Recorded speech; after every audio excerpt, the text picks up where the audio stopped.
সে এইভাবে মন খারাপ করে আমাকে ডাকতেছে কেন, আমার বান্দার কি হয়েছে?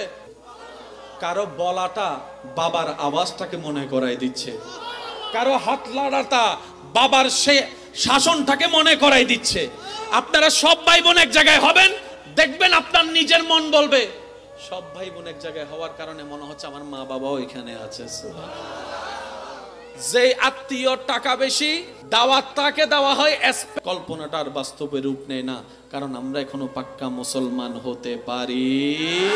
মুসলমান তো সেই জন যেটা নবীর দিন নির্দেশনা মতে জীবন যাপন করে, নিজের পরিবারের খেয়াল রাখে, আত্মীয়র খেয়াল রাখে, শুধু তাই নয় প্রতিবেশীরও খেয়াল রাখে, প্রতিবেশীরও খেয়াল লাগে। নবী রাহমাতুল্লিল আলামিনের হাদিসে পাকের ফরমান হচ্ছে, তুমি যদি পেট ভরে খাও, তোমার প্রতিবেশী যদি ক্ষুধার্ত হয়ে ঘুমায়, তাহলে তুমি আমার উম্মত নও, তুমি আমার উম্মত নও, তুমি আমার উম্মত নও। ইয়া রাসূলুল্লাহ, উনি তো আমার পরিবারেরও কেউ না, আত্মীয় কেউ না।